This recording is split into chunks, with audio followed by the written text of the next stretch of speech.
Bu Erika Balita. Luar biasa. Bu Erika Balita.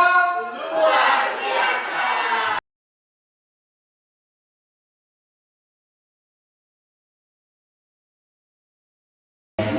Bisa kita mulai ya teman-teman. Assalamualaikum warahmatullahi wabarakatuh. Terima kasih saya ucapkan kepada teman-teman yang sudah meluangkan waktu untuk ke ruangan IPA ini dalam rangka kita belajar bersama terkait materi yang saya dapatkan di pendidikan guru penggerak, yaitu materi budaya positif. Nah, kenapa ini saya mengajak teman-teman yang muda? Karena saya yakin di antara dari teman-teman ini pasti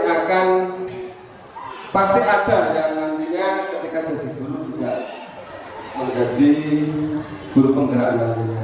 Dan salah satu materinya ya seperti yang nanti kita pelajari bersama. Harapannya nanti teman-teman termotivasi untuk mengikuti guru penggerak selanjutnya, seperti itu ya.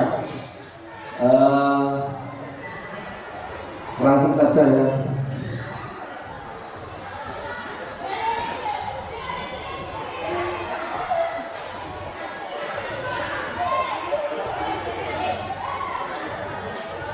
Nah, budaya positif ini ada di modul 1.4 di pendidikan budaya.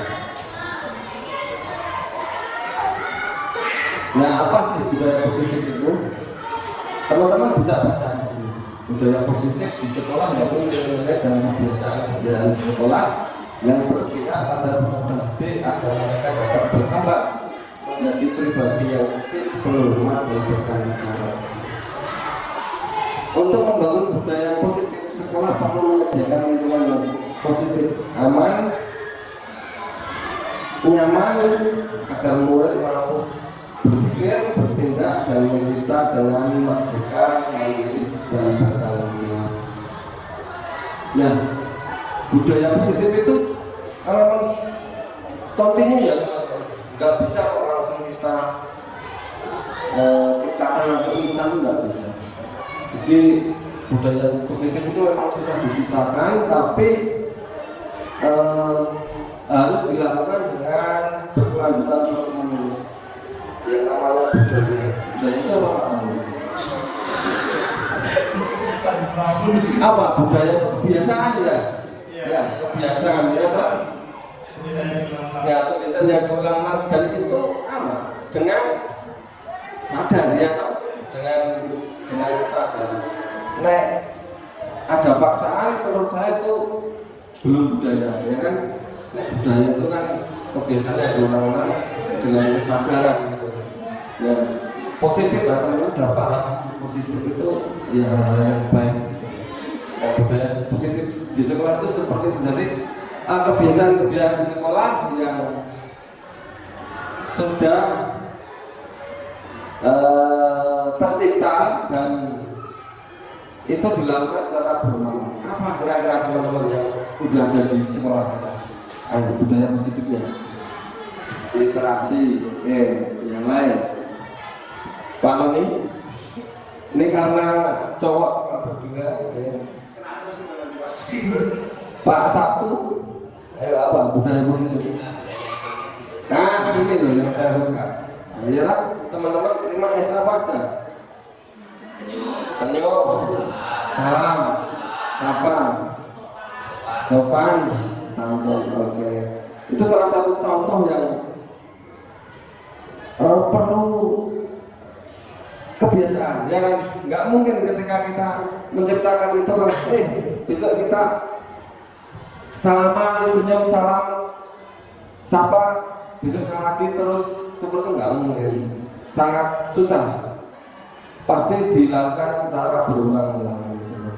Nah, mungkin ada contoh yang lain? Apa budaya positif? sampah atau pengolahan sampah itu kan budaya positif. Oke, teman-teman sudah paham.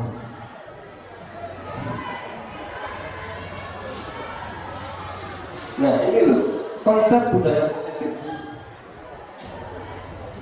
diawali dari perubahan paradigma belajar, turun ke disiplin positif, terus nilai-nilai kebajikan, kebutuhan dasar manusia, motivasi berlaku, posisi kontrol guru, keyakinan kelas, segitiga restoratif. Ada yang sudah paham tentang kotak-kotak dari apa ini? Belum ya? Belum ya? Oke, kita belajar bareng. Ini satu rangkaian ya teman-teman. Jadi muaranya nanti ke budaya positif.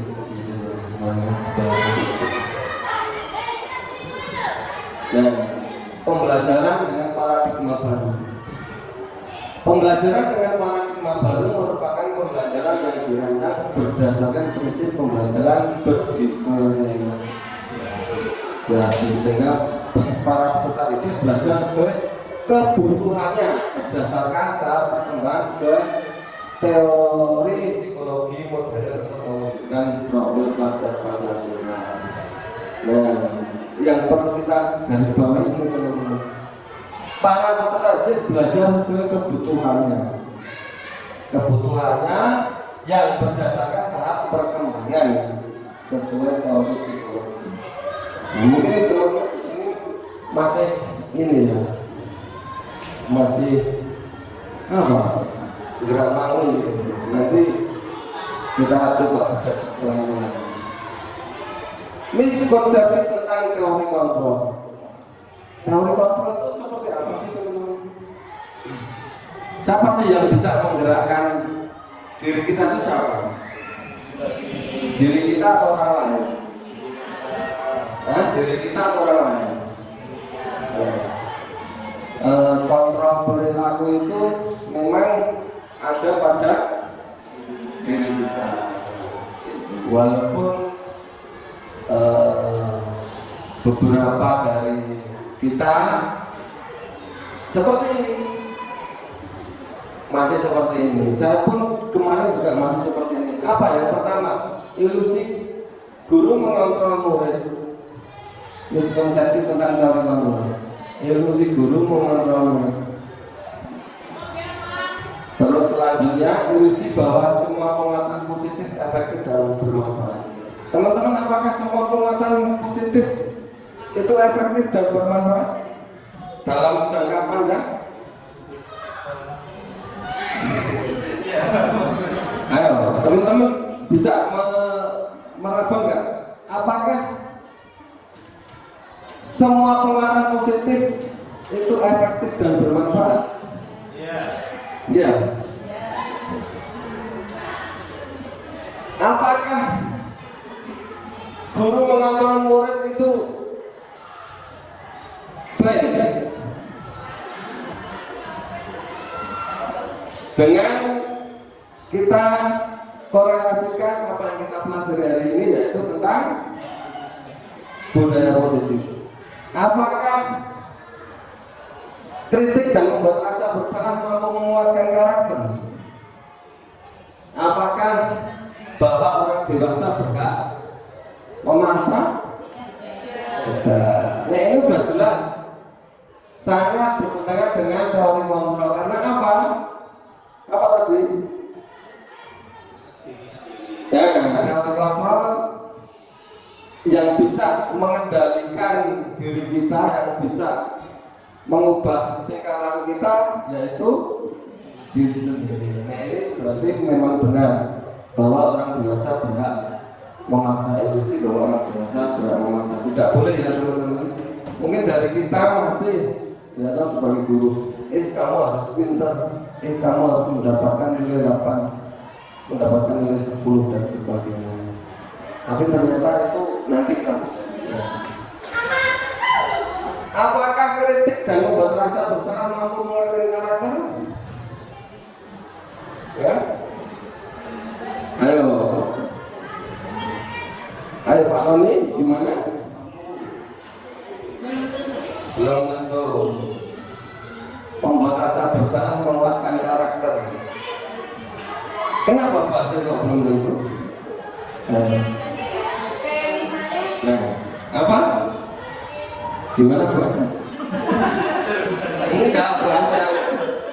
Wong saya. Membuat rasa bersalah, karena kita nggak usah terlalu memaksa anak untuk membuat merasa bersalah, tapi mungkin dengan diberikan apa ya istilahnya disadarkan saja biar dia sadar dengan sendirinya tanpa harus merasa bersalah. Tapi apa ya mau apa menjadi lebih baik gitu aja mungkin sudah cukup. Ya, terima kasih Pak Sir. Saya kenapa mengajak Bu Asih ini karena nanti akan menjadi guru penggerak selanjutnya. Nanti apa Bu jawabannya?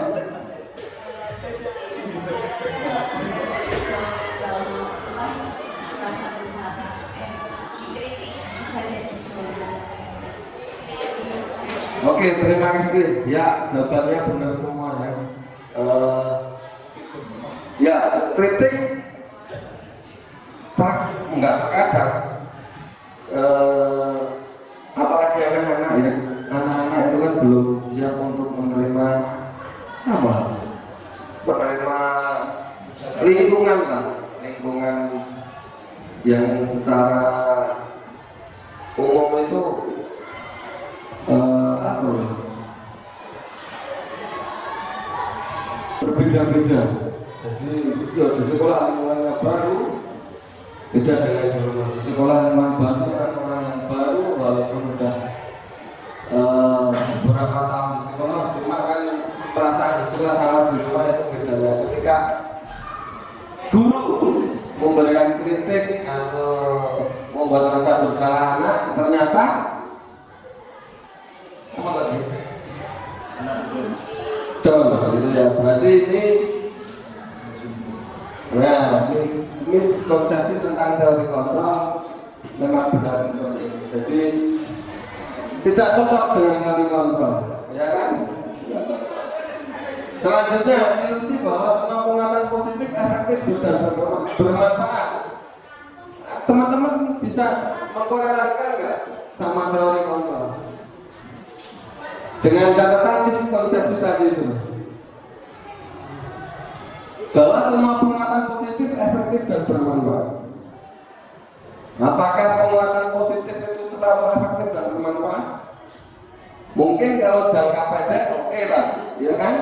Kalau jangka panjang belum tentu, ya kan? Bisa saja anak itu disiplin karena takut apa? Kita. Ya takut dengan kita atau takut dengan punishment. Ya betul. Ketika pengaruh positif saat itu oke lah, dia langsung bisa berubah. Tapi belum tentu jangka panjang karena apa? Ya pengaruh positif saat itu datang dari siapa? Dari apa ibu guru, bukan dari diri sendiri, gitu ya. Nah ini jelas, ilusi guru mengenal murid dan jelas ya bahwa diri sendiri, mohon maaf, murid pun juga apa yang dia lakukan ya yang bisa menggerakkan cuma anak tersebut, bukan yang kita. Selanjutnya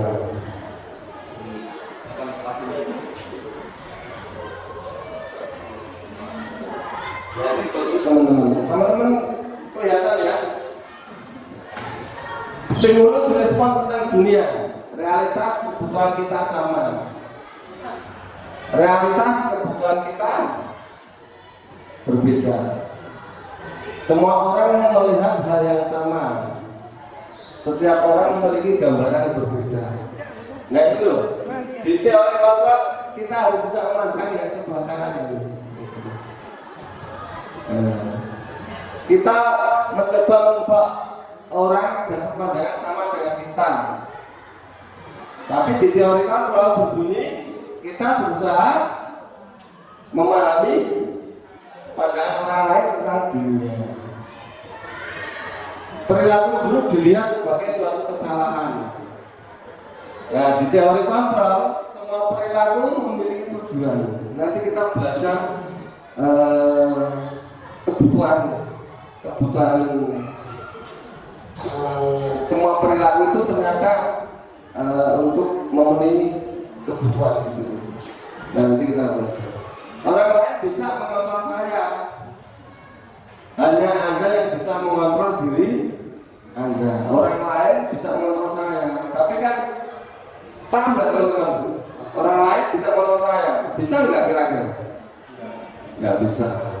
Saya bisa mengontrol lain karena tidak bisa mengontrol orang lain. Pemaksaan ada pada saat tujuan jaga, kolaborasi dan konsensus menciptakan pilihan-pilihan baru. Modal berpikir menang-kalah, modal berpikir menang-menang. Nah, endingnya nanti di sini modal berpikir menang-menang. Jadi perbedaan antara stimulus respon tentang gina dengan teori kontrol.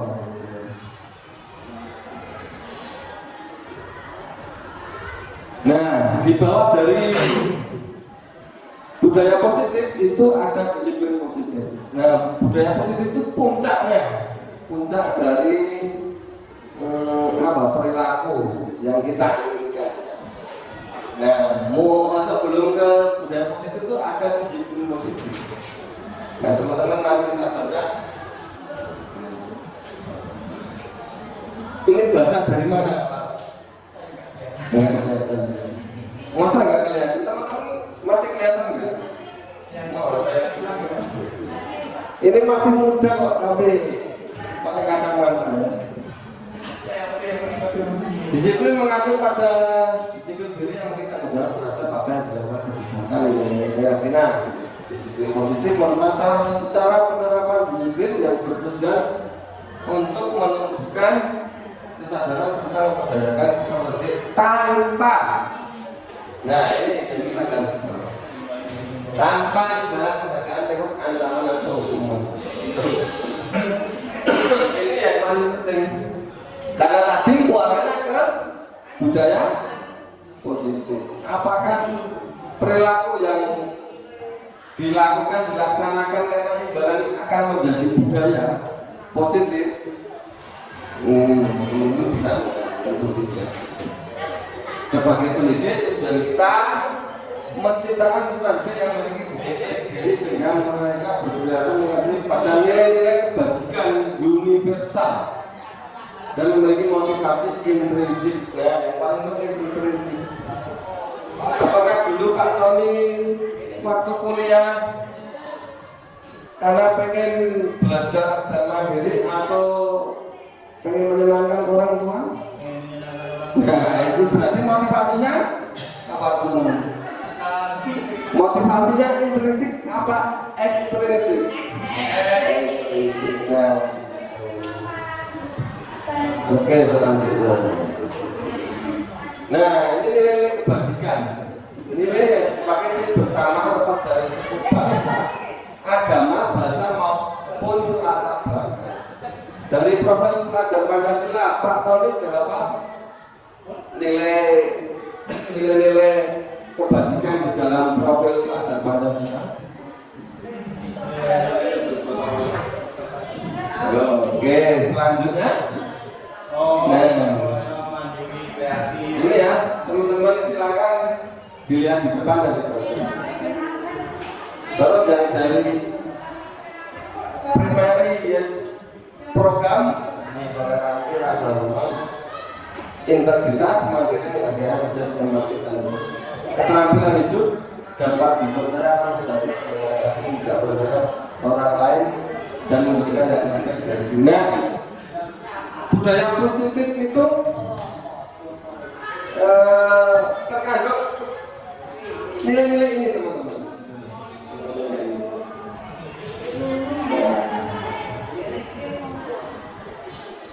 Nah, kita kembali ke awal lagi. Kebutuhan dasar manusia. Kebutuhan dasar manusia adalah segala sesuatu yang kita lakukan untuk mendapatkan apa yang kita inginkan. seluruh tindakan yang kita lakukan memiliki tujuan tertentu dan semua usaha terbaik yang kita lakukan adalah dalam rangka agar kebutuhan dasar kita terpenuhi dengan baik. Apa sih kebutuhan dasar manusia? Ada berapa? Dulu teman-teman pasti belajar di 3.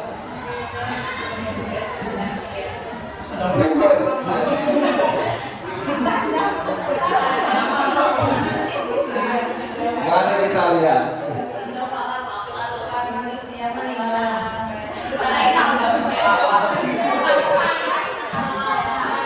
Ya cuma beda pemahaman saja ya, tapi benar. Ini loh, 5 kebutuhan dasar manusia. Jadi kita semua, ya loh, tanpa kecuali anak-anak kita dalam melakukan tindakan itu untuk memenuhi 5 kebutuhan dasar ini. Salah satunya ya, dan pasti ada. Yang pertama bertahan hidup. Apa sih kegiatan mereka untuk bertahan hidup? Pakaian, tempat tinggal, keamanan.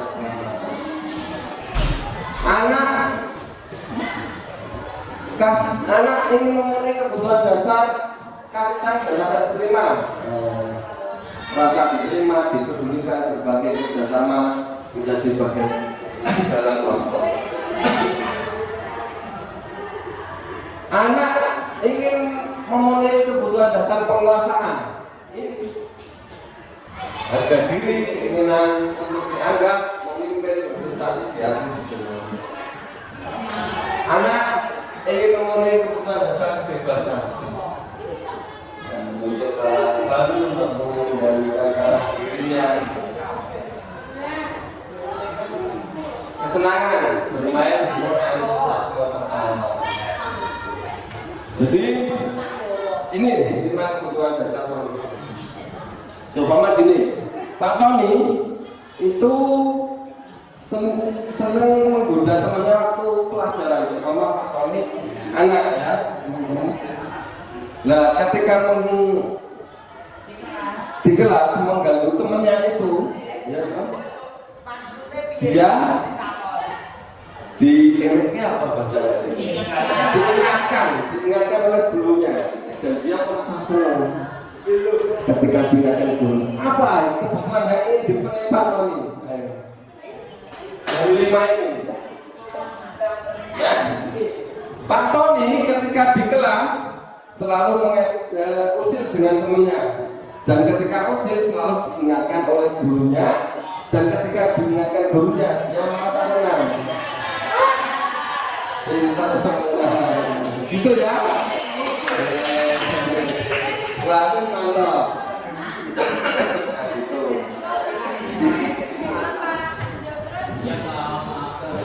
Jadi Pak Tony sedang apa?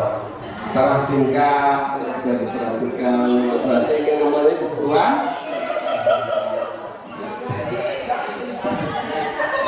Ya inilah teman-teman 2 motivasi tadi ya. Motivasi ekstremis sama motivasi komunis. Motivasi ekstremis itu ketika melakukan sesuatu hanya untuk menghindari ketidaknyamanan seseorang atau untuk mendapatkan imbalan atau keberkahan dari orang lain. Sementara kalau dalam diri ya, untuk menjadi orang yang mereka inginkan dan menghargai diri sendiri dengan nilai-nilai yang mereka percaya. Maka yang lebih bagus teman-teman yang inspirasi. Nah, ini untuk menciptakan budaya positif tadi, sebelum budaya positif yaitu disiplin positif tadi, ini mana yang sering kita gunakan untuk mengubah perilaku anak tadi ini? 3 elemen yang biasa kita gunakan. Yang pertama apa? Hukuman. Yang kedua? Yang ketiga? Oke, kita belajar yang pertama dulu. Kita belajar hukuman. Sering ketika kita pengen mendisiplinkan anak dan terciptanya budaya positif, kita sering memberikan hukuman. Tak terkecuali guru ya, tapi ternyata itu apa teman-teman? Salah ya? Hukuman itu apa? Tidak sempurna, tiba-tiba murid tidak tahu apa yang akan terjadi, tidak dilibatkan, bersifat satu. Udah paham teman-teman satu arah maksudnya? Berupa hukuman fisik dan psikis. Sementara konsekuensi rencana disepakati sebuah peraturan, murid tetap dibuat tidak nyaman jika guru selalu memonitor murid. Bisa memberikan contoh teman-teman konsekuensi. Contoh sebuah konsekuensi apa? Ada sih.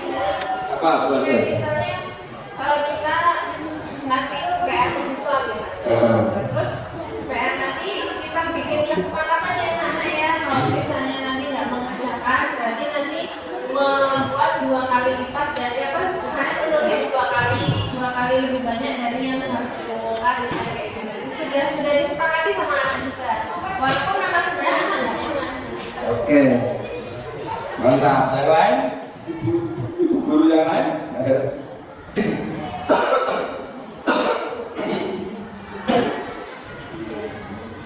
Oke, benar apa yang dikatakan Mas?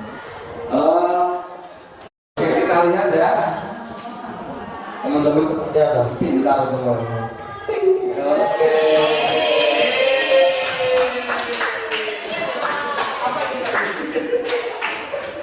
Selanjutnya, kasus siswa tidak memakai atribut lengkap saat upacara bendera.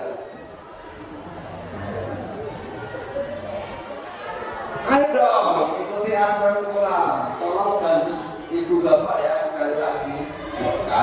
sekali ini ya sudah tidak apa-apa ya, jangan sampai berbuat seperti ini lagi ya. Ayo Bang Rekra, kamu sudah melanggar peraturan sekolah, kamu tahu konsekuensinya. Setelah upacara, kamu beli atribut koperasi dan jangan tinggalin lagi. Kira-kira adakah yang manajer dari dua ini? Kita lihat. Kamu sudah melanggar peraturan sekolah, kamu tahu konsekuensinya. Mengancam. Benar, teman. Dan ini pemantau. Pemantau ini tidak memberikan apa ya? Kesempatan anak untuk bicara dalam artian merasa dia melanggar peraturan. Dia langsung ketika melihat perilaku yang salah, kamu salah, kamu harus seperti ini. Sementara dia tidak ingin mengerti atau memahami penyebab dari anak melakukan itu. Ada satu laki pasti ketawa nanti. Iya, karena ada satu yang Oke. Apakah kamu tahu kesalahanmu? Kira-kira bagaimana kamu memperbaiki kesalahanmu? Ini pembuat rasa bersalah.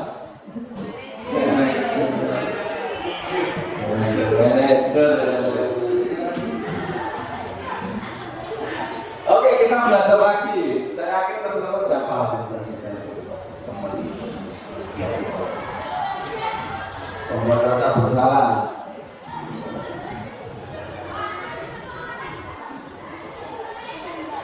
Saya kecewa sekali dengan kamu. Ayo, ayo. Apa? Saya kecewa sekali dengan kamu.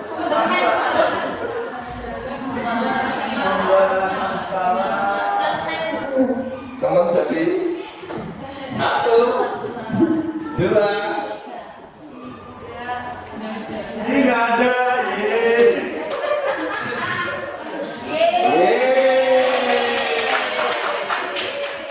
Saya kecewa sekali denganmu.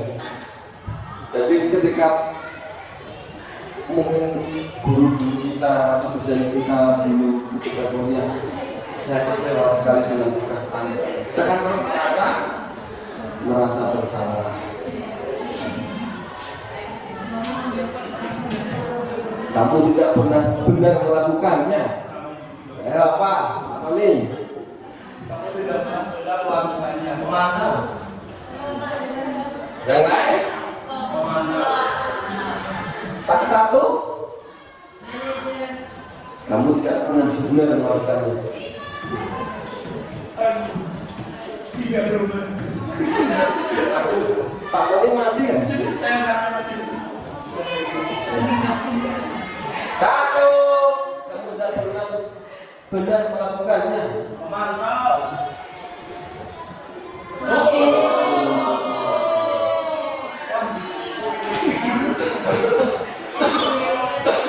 Ini saya rasa ini bisa.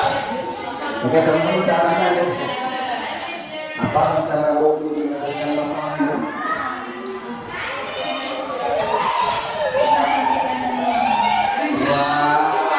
Nyindir ini. Satu, dua, oke. Ayolah melakukan demi ibu.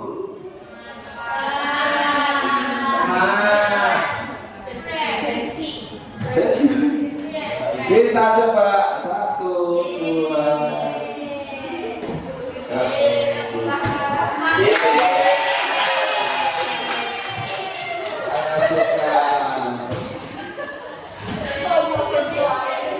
Kamu tidak pernah mendapatkan nilai jika tidak mengerjakan tugas.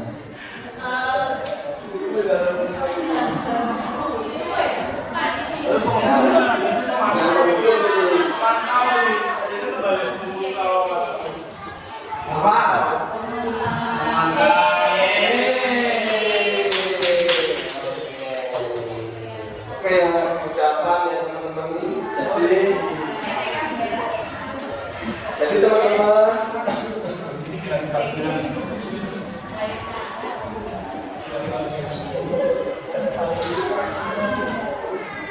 nah ini sesuai tataran ya teman-teman ya. Yang paling tinggi yaitu manajer dengan tadi restitusi, segitiga restitusi yang kita bahas. Yang masih menghukum Pak Tony pelan-pelan untuk bergerak menjadi teman, kalau teman menghukum lagi. Ya, nggak boleh.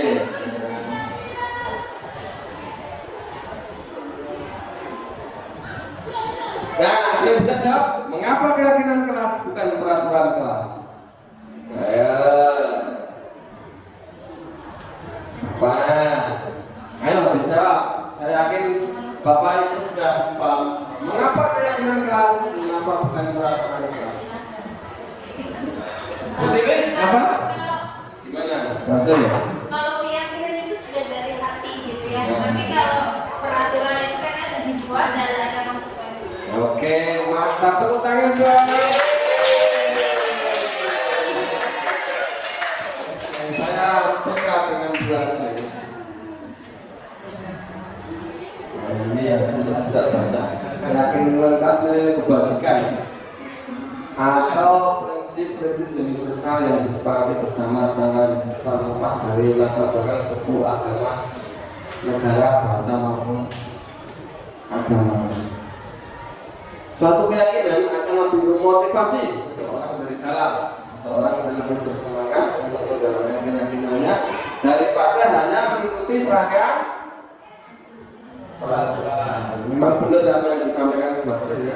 Keyakinan itu karena sudah bergerak dari dalam. Apa keyakinan kelas dan peraturan. Nah ini sampai sini teman-teman saya refleksikan ya. Jadi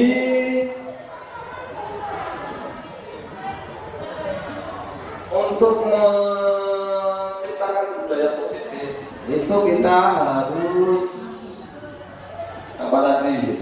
disiplin. Nah, disiplin positif itu tadi dijelaskan bahwa banyak sekali nilai-nilai kebajikannya. Contohnya, nah, anak ketika melakukan kesalahan dia sedang apa? Memenuhi kebutuhan dasar manusia. Yang ada berapa tadi? Apa saja?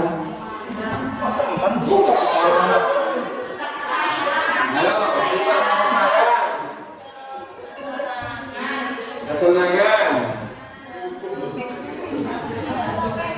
Ayo. Bertahan hidup. Apa biar memahami semua materi apa tadi? Penguasaan. Terus apa lagi?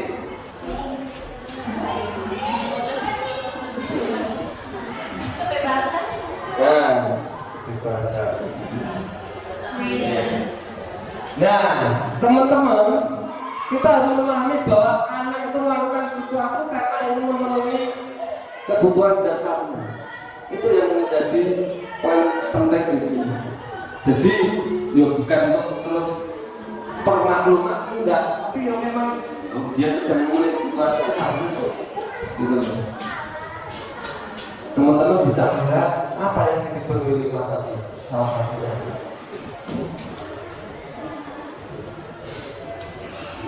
Nah, karena kebutuhan dasar manusia, kebutuhan dasar manusia itu berangkat dari motivasi perilaku manusia yang bodoh.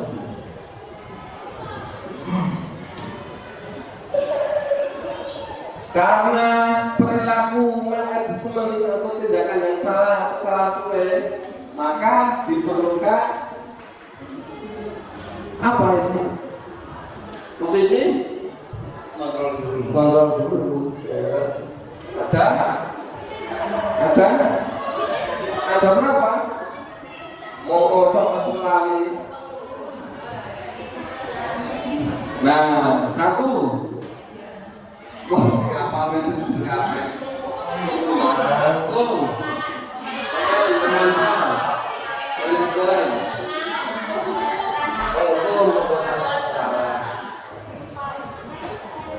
Karena perilaku yang disebut tadi sering dilakukan untuk membuat mereka lebih meminimalisir perilaku tersebut, maka dibutuhkan apa ini? Jangan gitu. Ya, dengan kembali ke keadaan.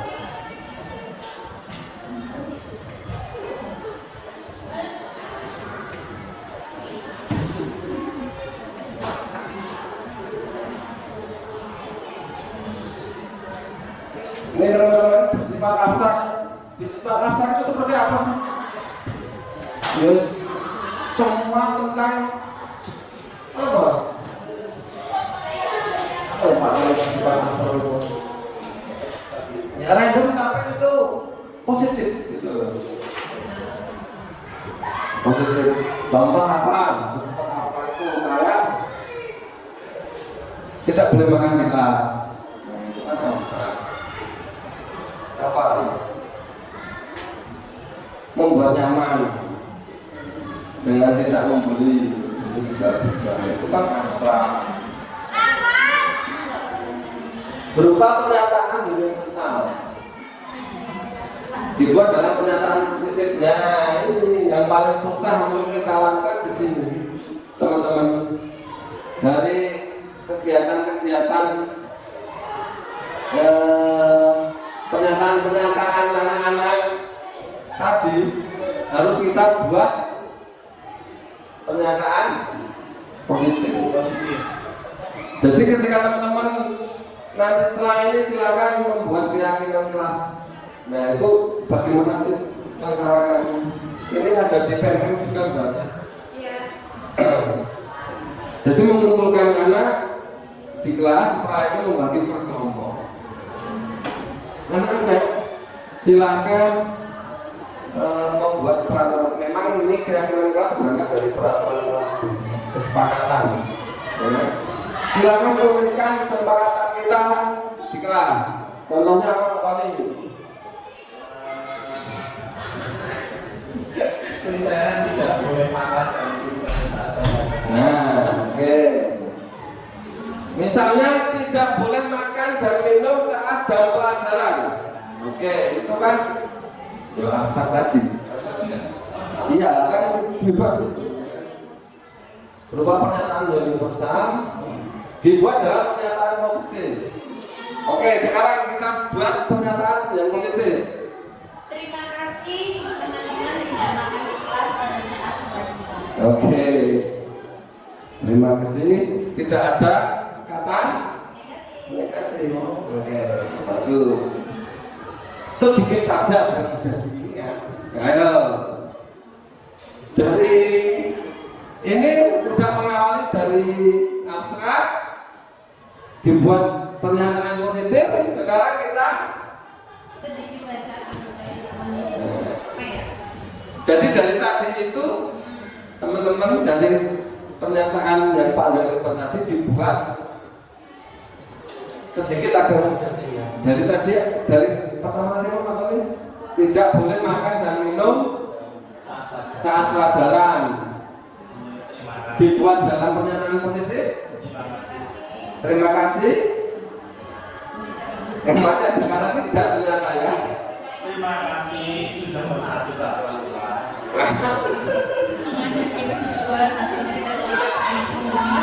Tidak boleh. Ayo teman-teman. Ya boleh.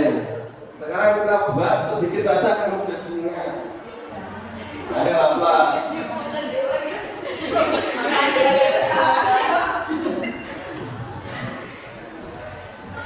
Ayo. Kalau teman-teman bingung langsung korelasikan dengan nilai-nilai kebajikan tadi. Apa yang kira-kira masuk yang tepat untuk tidak makan dan minum? Apa? Kita lihat ya teman-teman ya. Yang banyak tadi. Kondusif kan masuk tidak? Ada nggak kondusif kan?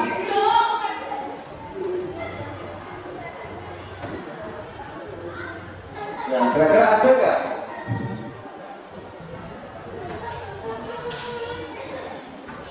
Oke, selanjutnya ada nggak? Toleransi masuk nggak kira-kira? Nggak masuk. Menghargai? Masuk. Masuk. Nah, seperti itu ya teman-teman. Ini seperti itu. Dari pernyataan anak-anak yang panjang, yang abstrak tadi, kita buat yang positif, terus kita buat yang ringkas, bisa langsung ke nilai-nilai kebajikan. Ambil di sini. Dan masih banyak nilai-nilai kebajikannya. Paham ya teman-teman? Paham? Enggak paham, saya dari awal ini.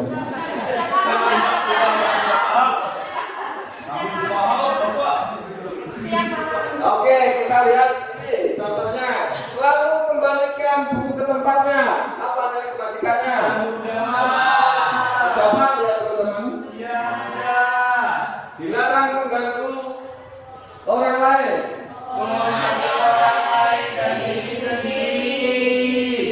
Wah, ini dinilai hasil teman-temannya mereka.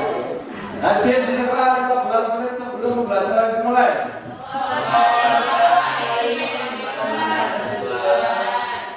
Dilarang melakukan kekerasan. Dilarang menggunakan narkoba. Bergantian ataupun bergiliran.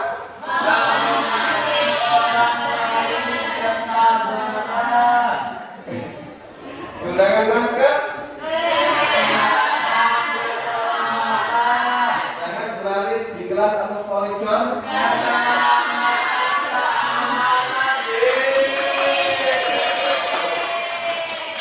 Datang 10 menit sebelum pelajaran dimulai.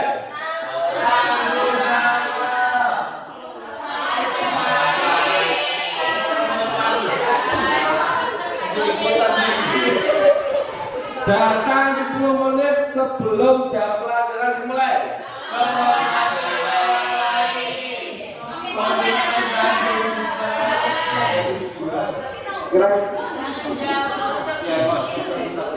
Ya, oke.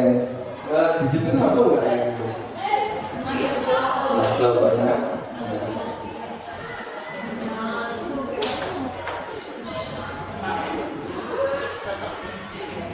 Jangan berada di kelas atau koridor. Ini kok bisa keselamatan kenapa Pak? Karena takut jenguk Pak. Takut jatuh. Ya, seperti itu ya teman-teman. Jadi di dalam membuat keyakinan kelas itu teman-teman mempersilahkan anak-anak mengeluarkan pernyataan-pernyataannya yang bersifat positif terkait pembelajaran, entah itu besar ataupun di sekolah pun bisa. Nanti intinya sedikit saja dan mudah diingat, ditempelkan di dinding. Oke, ini kembali lagi ke tadi ke singgung sedikit. Suatu proses dialog yang dilalui oleh guru agar dapat menghasilkan murid yang mandiri dan bertanggung. Ada tadi keyakinan satu cerita ya. Yang pertama mana ini dari tiga ini ya? Kira-kira berhasil? Yang mana? Yang bawah sampai sana sampai sini? Menanyakan keyakinan. Kita korelasikan dengan apa yang kita bawa dari depan tadi. Ternyata yang paling depan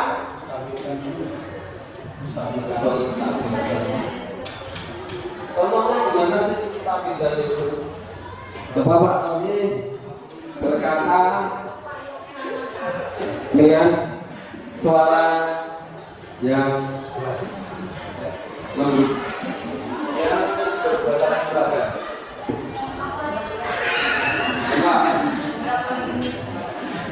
Berbuat salah itu wajar. Oke, seperti itu ya teman-teman. Seperti apa? Nadi di tengah anak-anak itu ada. Ini contoh dari Ustaz Identitas, kata-kata dari Ustaz Identitas. Karena berangkat dari sini teman-teman, membuat kesalahan itu adalah bagian dari proses pembelajaran. Berbuat salah itu wajar. Tidak ada manusia yang sempurna. Ibu bapak juga melakukannya. Ibu bapak tidak mau mencari siapa yang salah, tapi mencari solusi dari masalah ini. Coba, ayo, Budi Setia, bagus itu seperti itu. Bisa memilih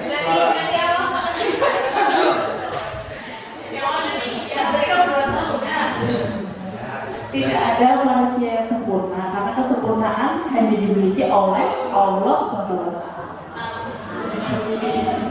Ulang dari bagus. Tidak ada manusia yang sempurna karena kesempurnaan itu hanya milik Allah SWT. Ya, nah. Ya, Bu. Bahasa itu Kak. Ya terserah yang mana. Ibu bapak tidak mencari solusi, tetapi mencari solusi dari permasalahan ini.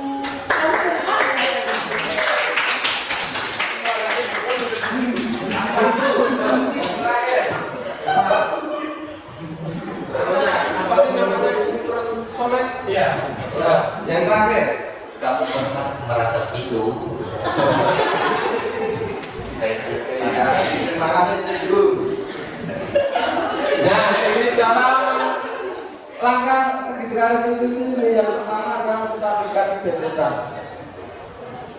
Dengan catatan memang anak sudah merasa dia melakukan kesalahan. Ini contoh kata-kata dari Bapak Ibu guru ketika melaksanakan segitiga restitusi dalam elemen menstabilkan identitas. Selanjutnya, nah ini yang paling penting ya teman-teman, validasi tindakan yang salah. Kita coba Pak Noli yang pertama.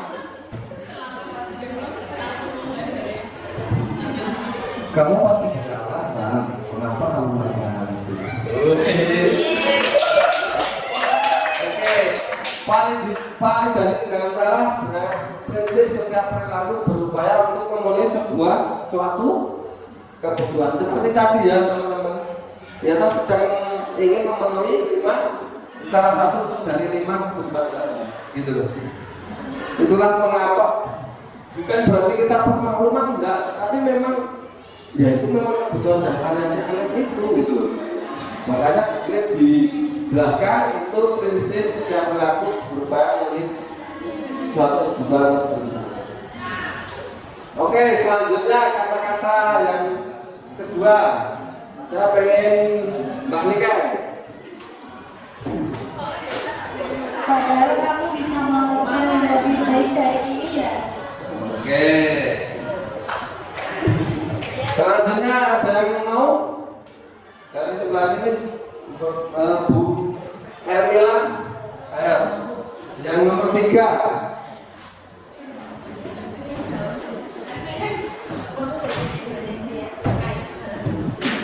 Jangan coba-coba.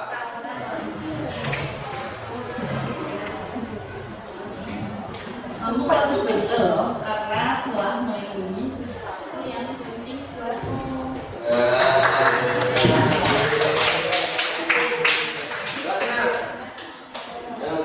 Yang selanjutnya.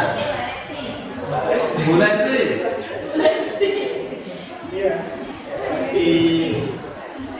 Kamu melakukannya karena mempertahankan sesuatu yang penting bagi kamu.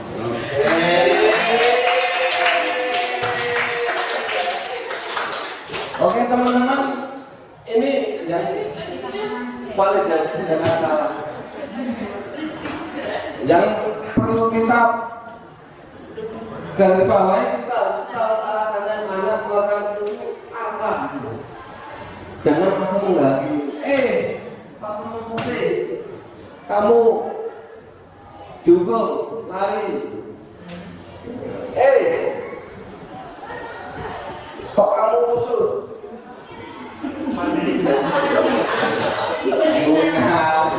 Itu kan. Kok kamu kusut bajunya? Ayo. Harusnya kan nggak langsung menghakimi.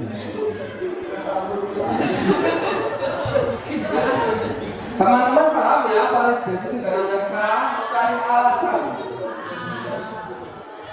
Oke, selanjutnya, nah ini menanyakan keyakinan dimulai dari Pak 1. Ya. Berdasarkan prinsip teori kontrol bahwa pada dasarnya kita bermotivasi secara intrinsik, ada pasti motivasi intrinsik itu. Ya. Apa sih keyakinan kelas kita? Nah, mantap. Ya, kita kembalikan ke keyakinan kelas tadi, menanyakan keyakinan, ya kan? Terus Bu Ase, yo.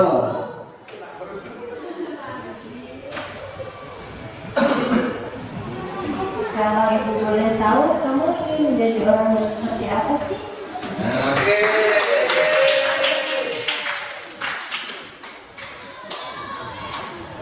Kembali lagi ya menggunakan keyakinan saja belum berarti yang nomor 2 satu lagi.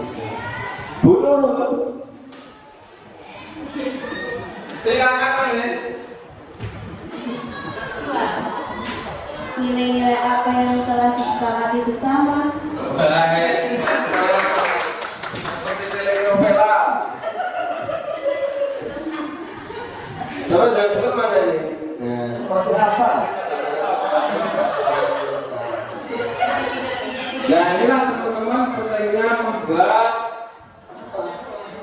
membuat keyakinan kelas. Jadi setelah yang pertama tadi apa? Menstabilkan identitas, validasi tindakan yang salah, terus menanyakan keyakinan kelas. Itu ya. Nanti Bapak Ibu guru bisa menerapkan membuat keyakinan kelas tersebut di kelas masing-masing. Dan contohnya ini Bapak Ibu. Ada yang tahu modelnya siapa? Kita coba ya.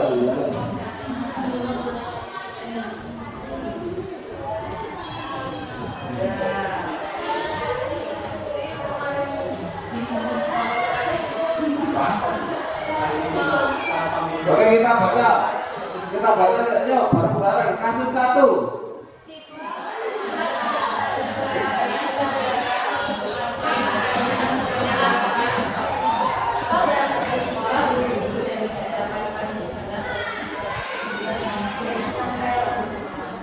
Oke, jadi sifat ini apa? Main game sampai malam yang pada akhirnya tidak sempat sarapan, bangun kesiangan, tidak sempat sarapan, terus pas pelajaran lupa ke kantin. Dengan sifat yang salah kan? Semua salah ya? Semua salah. Oke, kita dengarkan. Mohon maaf, ini juga artis dadakan ya, jadi komandannya juga. Tadi sepertinya kamu bilang sifat dan kita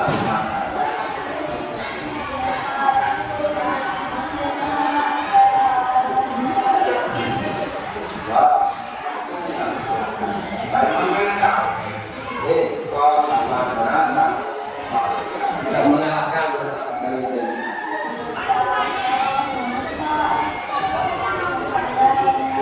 Kalau jadi tidak telah mengalahkan. Insan sekolah memang tadi tapi tidak sarapan.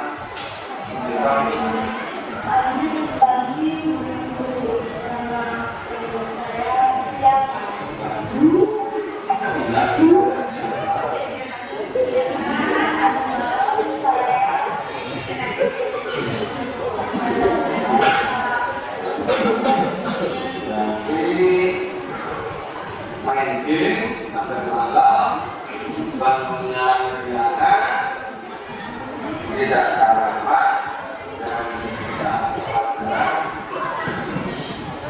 Mulai sarapan,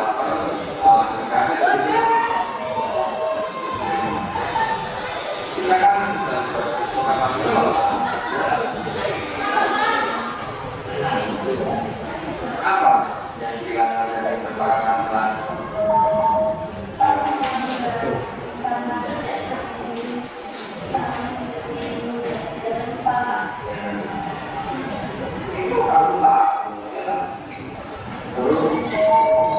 Sangat rumit dan masalahnya apa?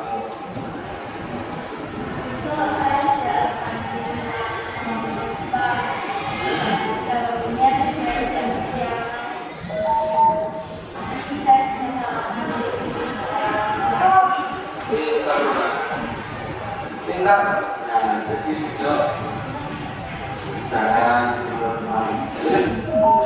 Di pagi malam.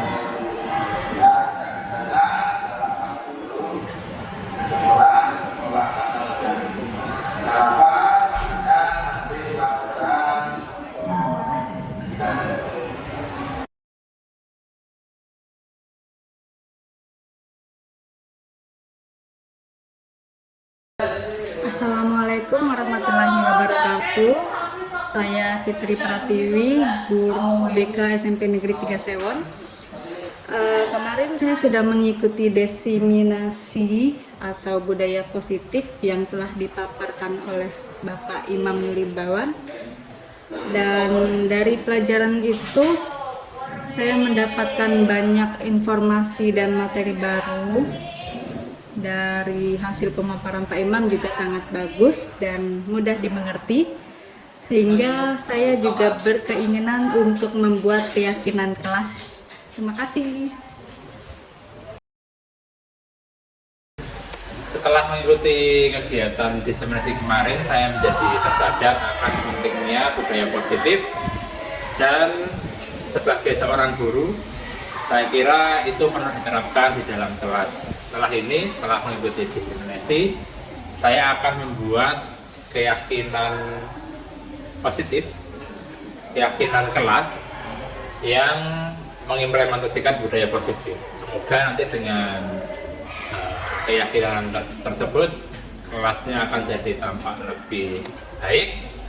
Dan untuk Bapak Imam, materi kemarin sangat luar biasa, dan semoga di calon guru penggerak ini Pak Imam dapat terus sampai akhir menjadi guru penggerak.